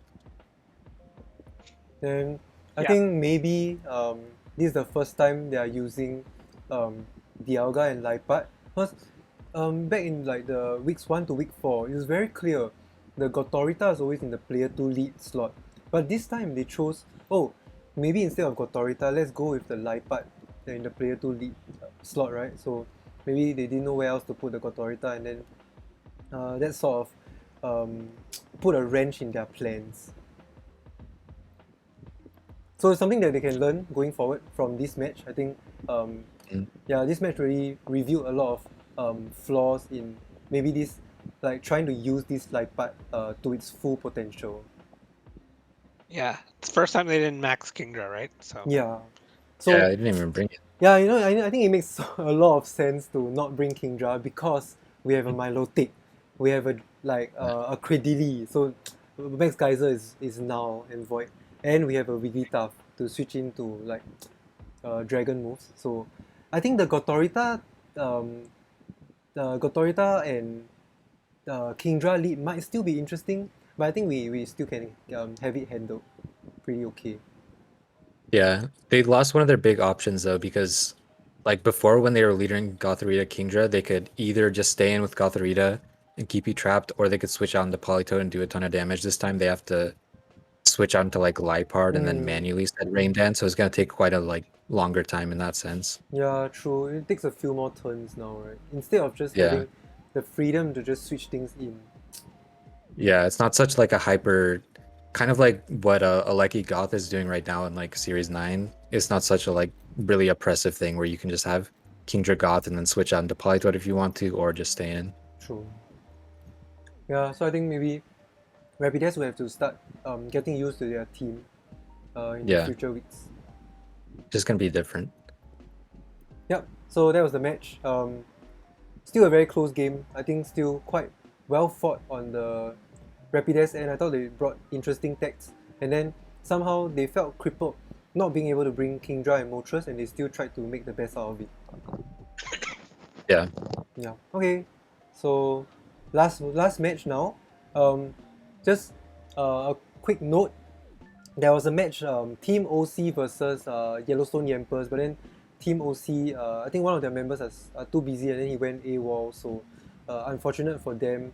I couldn't get a hold of their team leader as well, so we have to give the win to Yellowstone Yampers. The leader from Team OC also DM'd me and said, please give Yampers the win because they were too busy with work. So very sad to see, but the Yellowstone Yampers are going to get a +2 differential for this week. Yeah. So now let's move on to our last game. So this is the first game that was played for this week. Celebi versus Team Pocket Rocket, and it's certainly very entertaining. The game was certainly very entertaining. Yeah. This is a very short and interesting game. The Celebi, they leaded Gallade and Klefki against the Thievul and Hitmonchan on the other end. Turn 1, the Klefki goes for a light screen, and Hitmonchan immediately goes for a vacuum wave onto the Thievul, who maxed with the weakness policy, and Starfall KOs the Gallade. And then turn 2, Klefki sets Reflect, Max Flare from the Thievul, and Brick Break does about 90% to the Melmetal who came in the last turn. And the Melmetal is able to live and KO the Hitmonchan with the double Iron Bash. Turn 3, the Ninetales comes in for the Hitmonchan. Klefki gets the light screen back up, which was broken from Brick Break. And then Max Flare is able to KO the Klefki, and Heat Wave KOs the Melmetal, which was on very low health. Turn 4, Comfey and Palkia come in, so double KO and a double bring in. And then Play Rough from the Thievul, who ended max, does about 40% to the Palkia, who just maxed. And that activates their weakness policy for them. They didn't go for the self-proc. And Ninetales doesn't do too much either with Heat Wave onto Comfey and Palkia. And then Palkia just misses a KO with Max Geyser at +2 onto the Thievul, and Comfey ends up just setting Safeguard. Turn 5, the Ninetales protects, and Comfey KOs the Thievul with the Draining Kiss, and then Palkia is able to KO the Ninetales through Protect with Max Geyser at +2 in Rain. Yeah. After that, there was only one slot left. Steelix and Dragonite. Oh wait, no. Steelix and Dragonite then come in, and then Comfey Floral Healings a Palkia. Dragon Claw plus Body Press is not enough to KO the Palkia, and the Palkia KOs the Dragonite with Hailstorm.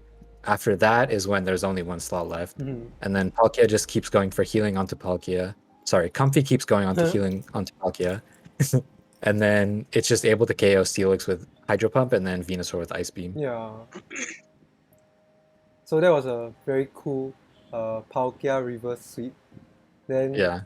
very controversial on Team Pocket Rocket's end. Like, what a Evil strange game plan, man. Yeah, turn 1 max Devo. That really caught me off guard, but By I the don't way, know the whether it Ninetales lasted has a through. kill Oh, on yeah. the sheet. It says 0. Okay, Ninetales I'll has go one. edit it, yeah, and give Ninetales one more kill. But Ninetales yeah. worked hard for it. Yeah, okay. This So I think Celebi ended up adjusting really well to like a surprise KO onto the Galley turn 1. I think they were just assuming they were going to set Trick Room, right? Because a Thievul Hitmonchan lead doesn't look that like oppressive. But they just end up losing their Galley right away, and then they ended up losing their Klefki and their Melmetal to the max as well. So those were very like big KOs to take, but they were still able to just get the Palkia and Comfy in right together. And then Team Pocket Rocket ended up saying in their video, I believe, that they felt it was kind of a mistake to take the double KO there because Klefki wasn't doing too much. And then, yeah, like if they wanted to just max flare the Melmetal instead to KO that, and then Heat Wave probably wouldn't kill the Comfy. Yeah. But instead, sorry, not the Comfy, the Klefki.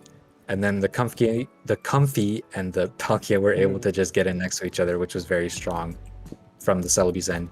And then the Safeguard play, I think they were covering for a Hypnosis, yeah. right? Yeah. But then their Comfy was too slow.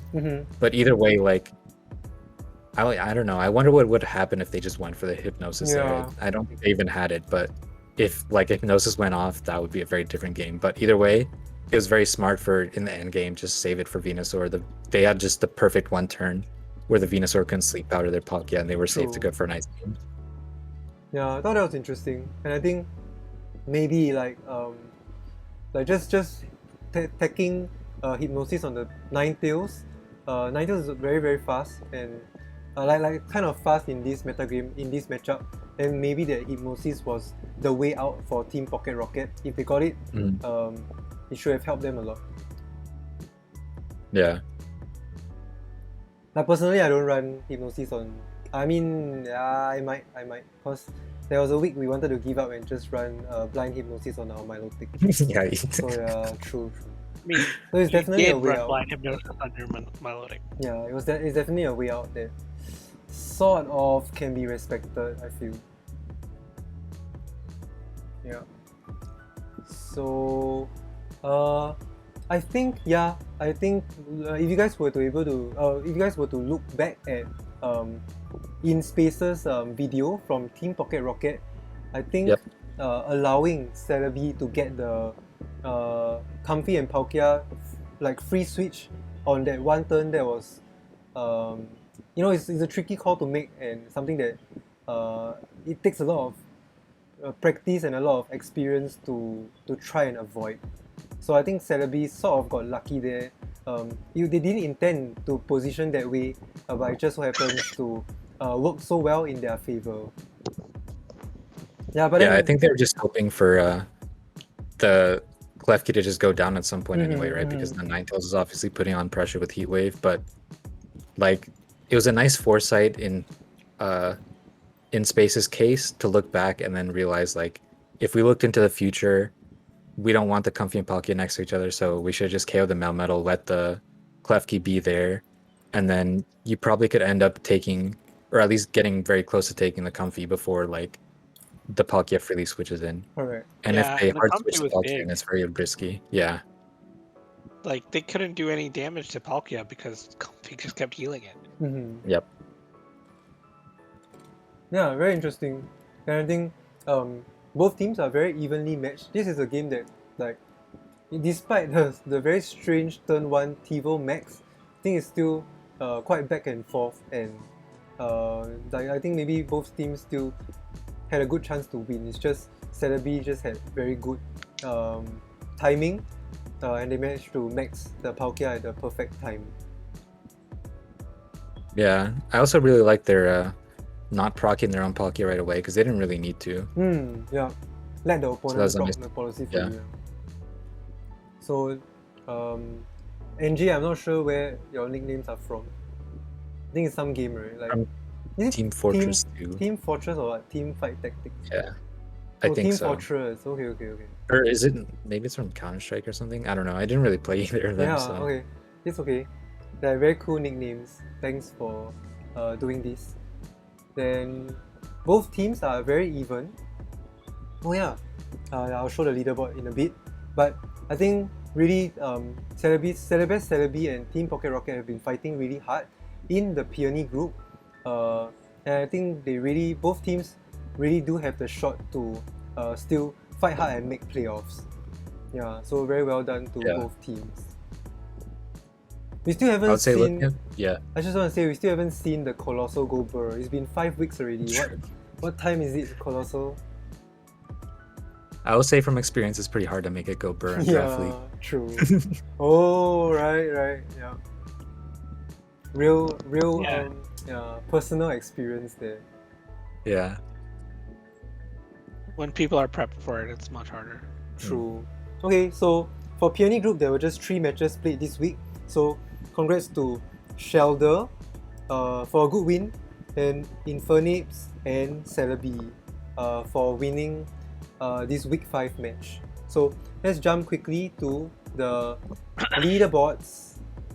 Yeah, so this is how the leaderboard looks right now, and I think I take back my words from last week. I thought, the Rose group is very, very polar in terms of results, but I don't think so, right? There's a very tight race to like maybe 3rd and 4th place, right? So every team still looks like they have a very good fighting chance, as even like the Omanytes. Yeah.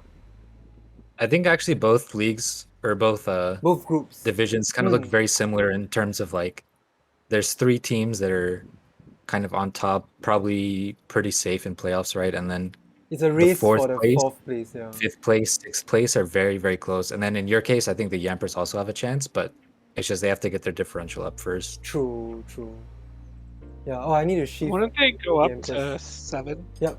Because I made the change just last minute, just before the stream. And then on our end, the Rose group, the differential comes in very importantly here because Pokepals have the same record as Puff Pass, but they're just behind them with 2 less differential. So if they were able to like get a little bit more, maybe preserve some of their mons earlier, like in the previous games, that would have helped them a lot in this case. Oh. So it's very tight. And then also Omaha Omanytes is also only 5 points behind Puff Pass, and then obviously like there's still quite a few games left to go. So yeah, I think it can go either way. Yeah, but unfortunately, it seems like the top 3 teams from both groups are sort of sitting quite comfortable. If they were to take take 3 losses from the next 3 weeks, they might still be on top. Maybe not. I think the way that things are playing out, I don't think any of the teams are safe. Makes sense. Yeah, that makes sense. Maybe not safe, but they could feel pretty good, and then there's still definitely chance for any team to like drop out if they do poorly in the last couple weeks. True. Yeah, so this is how the leaderboard looks. I'm like humbly bragging, but I like the look of it. Like 5 weeks in, and then like with so many results, so many points added together, then it all comes down quite nicely in a table. Yeah. Okay. I think the differential thing is really cool. Like every time you see a scoreline, right? It's like so interesting to why is this scoreline like, and then I wonder if they tried to like preserve something in a timer or whatever, like to end up getting the score up, something like that. Maybe, yeah. But then so one last thing to say is like I think the Primarinas have had, I think it's maybe partly due to the mons that you drafted, a very, very good solid team, and always allowing you to play well and then take control of the game and then get your differential up really high above the competition to like make yourselves as comfortable as possible. Yeah, so you guys don't have to like maybe stress out too much in the next few weeks. Yeah. As compared to me, you see, like to Infernape and beyond, we actually have a lower differential than someone who had less wins than us. Our team is that's just the nature of your correct. also. We are always going to timer. Yeah. So let's move on to the kill leader standings.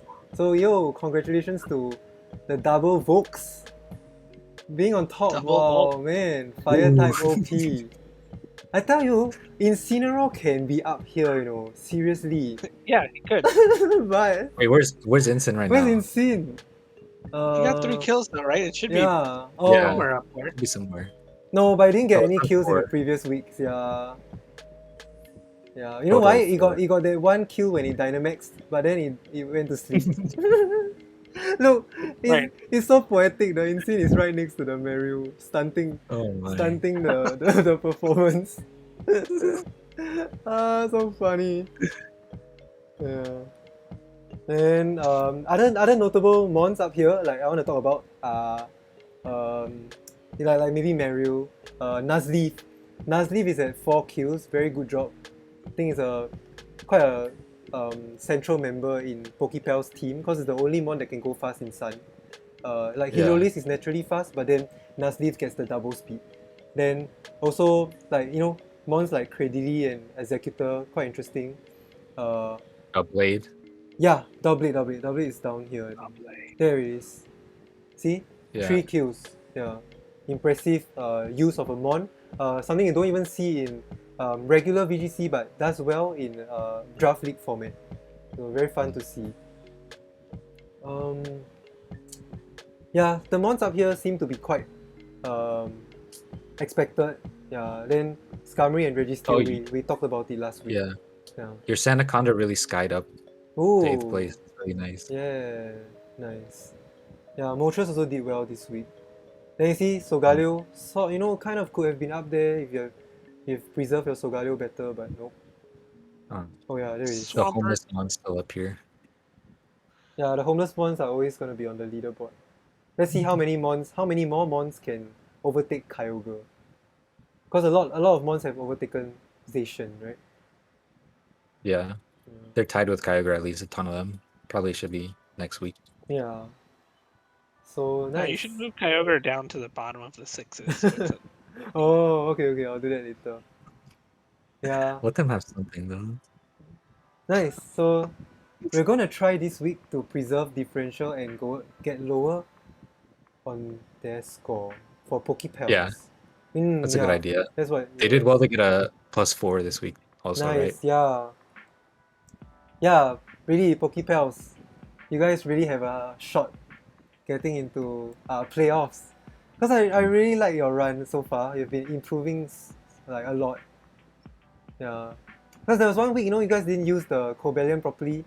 Yeah, but then like you guys seem to be coming up with better game plans, like better lines in your players as well. And then like the leads are very good. Yeah, spot on. Yep. Yeah, they're gonna be scary if they make playoffs. Oh yes, yeah. Yeah, I think so. True. So okay, that's all we have for week 5 recap. I wanted to keep this within 1 hour 30 minutes. Oh shoot, but then we dragged to 1 hour 50 because we were talking about this leaderboard stuff. Nice. Thanks for joining me again. This was a bit smoother than last week, right? I think. There's a bit less going on this time too. Yeah, true. I guess. Okay then, any like closing thoughts on this week's matches? Because for me, I feel like this week we saw some very very good and well thought out leads. Then we also saw some teams that still fall short and make some like fundamental mistakes, like the very easy strategy of kill that one slot and force a 2v1. It's still very prevalent in the games that we were playing. In these 7 games that we covered. So there's certainly some of them, right, where they were pretty close to having a good plan, but then it just ended up like maybe they made a misplay, or maybe their like positioning was off, or maybe their plan just needed a little more like support or something, or maybe switch around their mons like on the side, something like that. But I feel like everyone can feel pretty good about this week. Like even if you lost, I think you can feel fine. Just try to improve from what you did wrong, and then just the last couple weeks do what you can. Hopefully make playoffs, and then if you don't think you can make playoffs, then hopefully just have a good time. Yeah. Right. So I think this week, right? So Puff in the Rose group, Puff Puff Pass plays PokePals right this week, that's going to be huge in terms of playoff Oh. implications. Whoa. Yeah. Okay. So like that's a big matchup because they're both have the same record. Their differentials only by 2. There's only a 2 on differential between them. Yeah. So it's like who wins this could potentially decide who gets 4th. Wow. Who I makes think playoffs? Who yeah. doesn't make playoffs. So this week, all the matches in the Rose group seem to be very very exciting, huh? Like we have Primarinas versus Solrock, Xerneas Mamma Mia versus Last Buffet. Okay, I think um, that's okay. And then Puff Puff Pass versus PokePals. So that's something to look out for. Oh, Ted says Yeah. I was here the whole time to watch. Thanks. Thanks. Yeah, so And then fun. the last one, did you say Omanytes? I didn't Omanytes talk about Omanytes. Who are they playing? Malcolm. They're playing Malcolm, yeah. That one's Oh. also a good one to see because possibly like if Malcolm wins, maybe they can get themselves higher up the table, at least maybe start putting themselves like around there, Man, depending what happens. this- It would be tough though for This Malcolm, but yeah, I mean this looks definitely like Omanytes, if they win, they're still in it. this looks like Omanytes' game to lose over here, you see. So they really have to Yeah. fight hard for this win. It's not going to be easy though, but if Omanytes wins this one, they're definitely still in with a chance. Yeah, yeah. And then in the Peony group, Uh-huh. STARBOYS versus Galarian Rapidash could be Oh, Oh, that's going to be a good one. Lots of nice. text. good. Oh, this is gonna be a good one, man. Because I feel like STARBOYS have been, like prepping very strangely but effectively, and I think they must be doing something right, for the weeks that they won. Yeah. Yeah, Shellder versus Team Pocket Rocket's also a very cool one. that one's a good one too. Wow, yeah. You know, Evo can max at any moment, guys. Man, I just want to shout out like Shellder. These guys, you guys have been doing super well, climbing so high up. Yeah. Yeah, you know, despite maybe I think it was a first week loss or something, right? Within the first 2 weeks, but consistently having very good game plans and interesting prep, allowing you to get this 4-1 where we are standing at right now. Yeah, Shellder has been doing super well. Nice.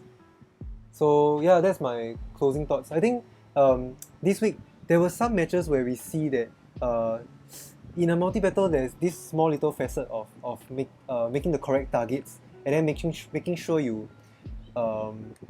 chip the correct mons down so that you know, maybe they are discouraged to Dynamax or also like maybe discouraged to switch in. I think that's a very I really don't know how to explain it, but I'm really getting the hang of it from my personal point of view. And I think I think if you guys like try and think of it more during the game, it might help you a lot. Yeah, like targeting the mons correctly, not forcing the switch because you know that there's an alternating Dynamax factor. There's always a message. It says this player can Dynamax, right? Then maybe on the paper on your notebook, just write down this player's name, this player's name. So when you see this player can Dynamax, then you know immediately what this player's mons are, which is what I've been doing every time when I'm playing. If you can watch my streams, I really like this part of information gathering and making full use of what you know and what information you can glean, right? So I've been really enjoying this aspect of the alternating Dynamax factor and playing well to get into a good position every turn. Yeah, it's definitely tough to remember it. If you lose focus for a second, you can miss that message. So yeah.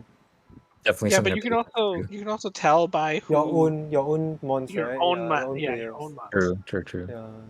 So So just gotta pay attention. overall, I can see why people missed it though, is what I mean. Sure, yeah, makes sense. Yeah, there's a lot going on really, right? You still have to remember what your partner's moves are, and then what your partner's going to have to click at the same time.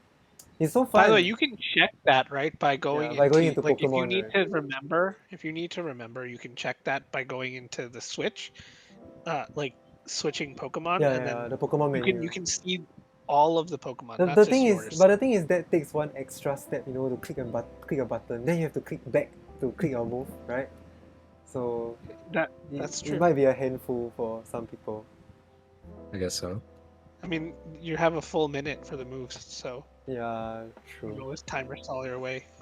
Man, I've been enjoying multi-battles so much because when you play VGC, right, then you have the full picture.